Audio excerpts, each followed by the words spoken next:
கிறிஸ்துவுக்குள் பிரியமான என் அன்பு தேவனுடைய பிள்ளைகளே, கர்த்தராகிய இயேசு கிறிஸ்துவின் ஈடு இணையற்ற நாமத்தில் உங்களை அன்போடு கூட நான் வாழ்த்துகிறேன்.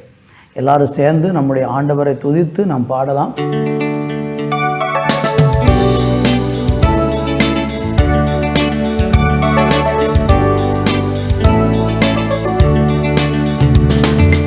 தலைகள் உயரட்டும், கதவு திறக்கட்டும், ராஜா வருகிறார், இயேசு ராஜா வருகிறார்.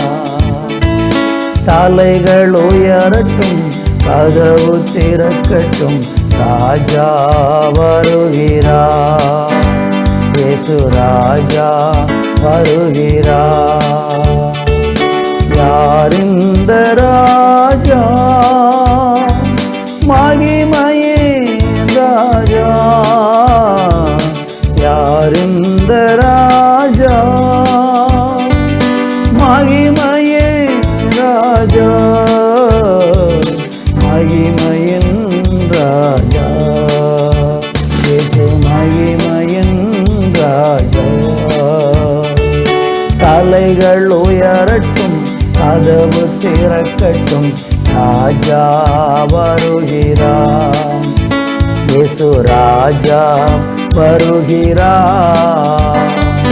வாசல்களே தலைகளை உயர்த்துங்கள்,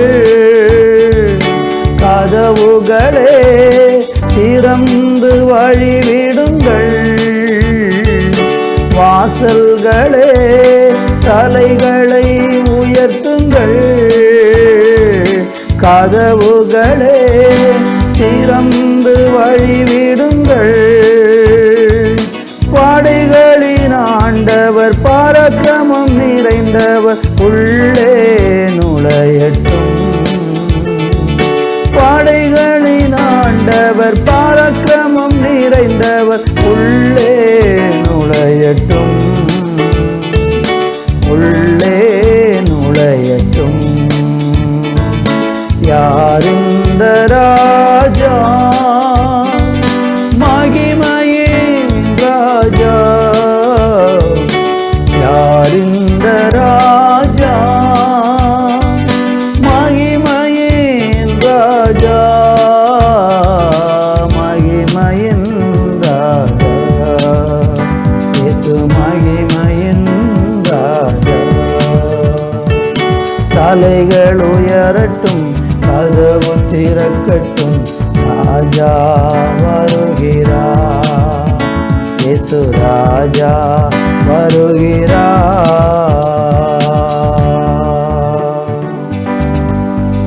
ஆண்டவருக்கு நாங்கள் கனம் செலுத்துகிறோம். எங்கள் தேவாதி தேவனுக்கு நாங்கள் நன்றி செலுத்துகிறோம். உங்கள் சமூகத்தை நாங்கள் வந்து கிட்டி சேரும்படிக்கான பாக்கியத்தை உம்முடைய நாமத்தில் பெற்றுக்கொள்ளும்படியான அந்த சிலாக்கியத்தை எங்களுக்கு தந்ததற்காக நன்றி. எங்களுக்காக நீர் அற்புதங்களை செய்கிறவர். உம்முடைய சமூகத்திலே வந்து உம்முடைய சமூகத்தை கிட்டி சேரும்படியான அந்த பாக்கியத்தை தந்ததற்காக உமக்கு நாங்கள் நன்றி செலுத்துகிறோம். அப்பா, இந்த நாளிலேயும் கூட ஆவியானவர் தொடர்ந்து எங்களை எல்லாரையும் பலப்படுத்தும். இந்த நாளுக்கு தேவையான நல் வார்த்தைகளை தந்து ஆசீர்வதித்தருளும். இயேசுவின் நாமத்தில் ஜெபிக்கிறோம் எங்கள் ஜீவனுள்ள நல்ல பிதாவே. ஆமென், ஆமென். அன்பு தேவ பிள்ளைகளே, இந்த நாளில் நம்ம தியானிக்கும்படியாக சங்கீதம் 24 அதனுடைய 9வது 10வது வசனம். வாசல்களே உங்கள் தலைகளை உயர்த்துங்கள், அநாதி கதவுகளே உயருங்கள், மகிமையின் ராஜா உட்பிரவேசிப்பார். யார் இந்த மகிமையின் ராஜா?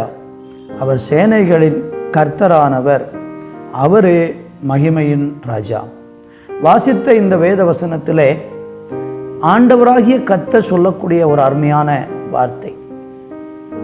வாசல்களே உங்கள் தலைகளை உயர்த்துங்கள், கதவு அநாதி கதவுகளே உயருங்கள், மகிமையின் ராஜா உட்பிரவேசிப்பார் என்று சொல்லப்பட்டிருக்கிறது.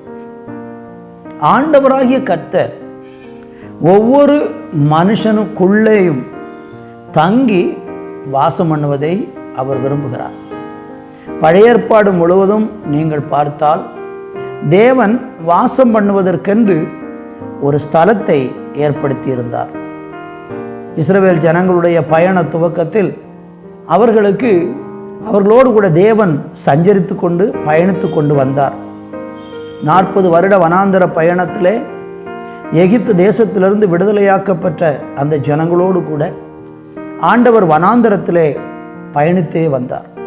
அப்படி பயணித்து வரும்போது அவர் வாசம் பண்ணுவதற்காக ஒரு ஸ்தலம் ஏற்படுத்தப்பட்டிருந்தது. அந்த ஸ்தலத்திற்கு ஆசரிப்பு கூடாரம் என்று பெயர். தேவன் அந்த ஆசரிப்பு கூடாரத்தில் வாசம் பண்ணி ஜனங்களோடு பேசுவதும் ஜனங்களை சந்திப்பதும் ஜனங்களை ஆசீர்வதிப்பதுமாக இருந்தது. அதற்கு பிறகு கானான் தேசத்திற்கு ஜனங்கள் வந்தபோது அந்த ஜனங்கள் நடுவிலே ஆண்டவர் வாசம் பண்ணும்படியாக சீலோவிலே தேவனுடைய ஆலயமாக அந்த ஆசரிப்பு கூடாரத்திற்குள் இருந்த தேவனுடைய அந்த உடன்படிக்கை பெட்டியை திரைச்சீலைகளை கொண்டு மறைத்து அங்கே ஆண்டவர் வாசம் பண்ணினார். ஆனால் அதற்கு பிறகு தாவீதினுடைய இருதயத்துக்குள் ஒரு விருப்பம் உண்டானது. தாவீது ஆடு மேய்க்கிறவனாக இருந்து அவனை கர்த்தர் அரசனாக உயர்த்தின போது அவனுக்கு நல்ல வீடு மாளிகைகளையெல்லாம் தேவன் கட்டி கொடுக்க கிருபை செய்தார். அப்படி பெரிய மாளிகையிலே தாவீது இரவிலே படுத்திருக்கும் பொழுது அவனுக்கு நித்திரை வரவில்லை. அவன் தன்னுடைய விருப்பத்தை சொல்லுகிறான். தேவனுடைய கூடாரம் அல்லது தேவனுடைய உடன்படிக்கை பெட்டி திரைச்சீலைகள் நடுவில் இருக்கும்போது நான் எப்படி இப்படி மச்சு பாவப்பட்ட இவ்வளோ பெரிய அரண்மனையிலே வாசம் பண்ணுவேன் என்று சொல்லி அவருடைய விருப்பத்தை தீர்க்கதரிசியாகிய நாத்தானிடத்தில் சொல்லுகிறார். தீர்க்கதரிசி தேவ சமூகத்தில் ஜெபித்த போது ஆண்டவர் ஒரு காரியத்தை வெளிப்படுத்தினார். நீ அநேக யுத்தங்களை நடப்பித்ததினால உன்னுடைய கரத்தினாலே நீ கர்த்தருக்காக ஆலயம் கட்ட மாட்டாய். எனவே உன்னுடைய குமாரனாகிய சாலமோன் எனக்கென்று ஆலயத்தை கட்டுவான் என்று கர்த்தர் சொன்னார். அதன்படி தாவீதின் மகனாகிய சாலமோன் கர்த்தர் வாசம் பண்ணும்படியாக ஈசாக்கை பலி செலுத்தின மோரியா மலையிலே கர்த்தருக்கென்று ஒரு ஆலயத்தை கட்டினார். அந்த ஆலயத்தில் தேவன் வாசம் பண்ணி ஜனங்களை ஆசிர்வதித்து வந்தார். இப்படியாக பழைய ஏற்பாட்டில் தேவன் வாசம் பண்ணுவதற்கென்று ஒரு ஆலயம் கட்டப்பட்டிருந்தது. ஆனால் புதிய ஏற்பாட்டில் வரும்போது ஆண்டவராகிய தேவன் மனுஷன் வாசம் பண்ணும்படியாக ஒவ்வொரு மனிதனையும் தன்னுடைய ஆலயமாக தேவன் தேர்ந்தெடுத்து ஒவ்வொரு மனிதனுக்குள்ளேயும் அவர் வாசம் பண்ணி அவனை ஆசிர்வதிக்கும்படியாக கர்த்தர் விரும்பினார். கர்த்தருக்கு மகிமை உண்டாகட்டும். இப்படி தேவன் புதிய ஏற்பாட்டிலே மனுஷனுடைய இருதயத்தில் வாசம் பண்ணி அவனை ஆசீர்வதிக்கிறதை வேதம் நமக்கு சொல்லுகிறது. 1 கொரிந்தியர் 3ஆம் அதிகாரம் 16வது வசனமும் 17வது வசனமும் நீங்கள் தேவனுடைய ஆலயமாய் இருக்கிறீர்கள் என்றும் தேவனுடைய ஆவி உங்களில் வாசமாய் இருக்கிறார் என்றும் அறியாமல் இருக்கிறீர்களா? ஒருவன் தேவனுடைய ஆலயத்தை கெடுத்தால் அவனை தேவன் கெடுப்பார்.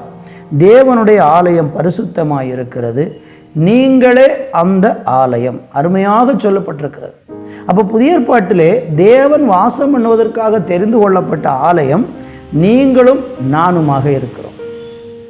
அப்படி தேவன் வாசம் பண்ணும்படியாய் தெரிந்து கொள்ளப்பட்ட அந்த ஆலயமாகிய நமக்குள் அவர் வர வேண்டும் என்றால் வாசல்களே தலைகளை உயர்த்துங்கள், அநாதி கதவுகளே உயருங்கள், மகிமை ராஜா உட்பிரவேசிப்பார் என்று சொன்னது போல நம்முடைய இருதயத்தை ஆண்டவருக்காக வாசம் பண்ணுவதற்காக திறந்து கொடுக்க வேண்டும்.